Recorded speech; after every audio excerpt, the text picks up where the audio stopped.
രാജു നാരായണസ്വാമിയുമായി ഒത്തുപോകാനാകാത്തതിനാൽ അവധിയിൽ പ്രവേശിക്കുന്നു എന്ന് ബിജു പ്രഭാകർ വ്യക്തമാക്കിയതോടെയാണ് ഉദ്യോഗസ്ഥർ തമ്മിലുള്ള തുറന്ന പോരിന് തുടക്കമായത്.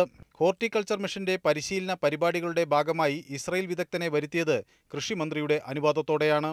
എന്നാൽ ഇതിൽ തന്നെ അഴിമതിക്കാരനാക്കാനുള്ള നീക്കം രാജു നാരായണസ്വാമി നടത്തുന്നുവെന്ന് ബിജു പ്രഭാകർ. ഇതിനകത്ത് മന്ത്രിക്ക് വിശ്വാസക്കുറവൊന്നുമില്ല. പല പ്രാവശ്യമായിട്ടാണെന്നുണ്ടെങ്കിൽ അദ്ദേഹവും ഇങ്ങനെയുള്ള ഇഷ്യൂസൊക്കെ വരുമ്പോൾ അത് പാച്ചപ്പ് ചെയ്യാൻ ശ്രമിക്കുന്നു.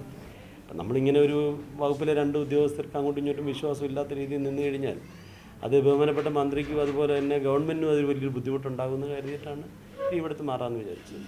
എന്നാൽ ബിജു പ്രഭാകറിനെതിരെ കടുത്ത ആരോപണവുമായി രാജു നാരായണസ്വാമി രംഗത്തെത്തി. ബിജു പ്രഭാകറിന് IAS അനർഹമായി കിട്ടിയതാണെന്നും കൃഷിവകുപ്പ് ഡയറക്ടർ എന്ന നിലയിൽ അദ്ദേഹം അനർഹമായ നിയമനങ്ങൾ നടത്തിയെന്നും പ്രിൻസിപ്പൽ സെക്രട്ടറി ആരോപിച്ചു. വ്യവസായ വകുപ്പ് മന്ത്രിയുടെ പ്രൈവറ്റ് സെക്രട്ടറിയുടെ ഭാര്യ എല്ലാ ചട്ടങ്ങൾക്കും റൂളുകൾക്കും വിരുദ്ധമായി ഇല്ലാത്ത പോസ്റ്റിൽ ഹോർട്ടികോർപ്പറേഷനുമായി നിയമിച്ചിരിക്കുന്നു. അതിന് പരാതി കിട്ടിയിരിക്കുന്നു. ഞാൻ ബന്ധപ്പെട്ട വിളിച്ചു വരുത്താതിരിക്കാൻ പറ്റുമോ? എനിക്ക് ആരോടും ഒരു വ്യക്തി വൈരാഗ്യവുമില്ല. പക്ഷെ അഴിമതി നടത്തിയാൽ അതിനെതിരെ അവസാനം വരെ ഞാൻ പൊരുതേണ്ട എന്റെ ബാധ്യതയാണെന്ന് ഞാൻ വിശ്വസിക്കുന്നു. അഴിമതി ഇല്ലയോ? ഒരു പ്രശ്നവും. എന്തിനാ ഭയക്കുന്നത്? ഫയൽ കയറാതിരിക്കുന്നതിനാ? ഫയലെന്തിനാ പിടിച്ചു വെക്കുന്നത്?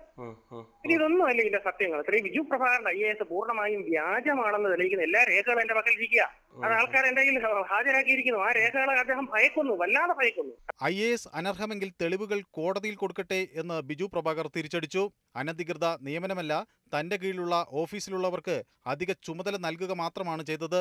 അധിക ശമ്പളമോ ആനുകൂല്യമോ ഇല്ലെന്നും ബിജു പ്രഭാകർ. തർക്കം രൂക്ഷമായതോടെ പരസ്യപ്രസ്താവനകൾ അവസാനിപ്പിക്കാൻ കൃഷിമന്ത്രി ഉദ്യോഗസ്ഥർക്ക് നിർദ്ദേശം നൽകി. അങ്ങനെ വാക്പോരിന് താൽക്കാലികമായെങ്കിലും വിരാമമായി. ന്യൂസ് 18 തിരുവനന്തപുരം.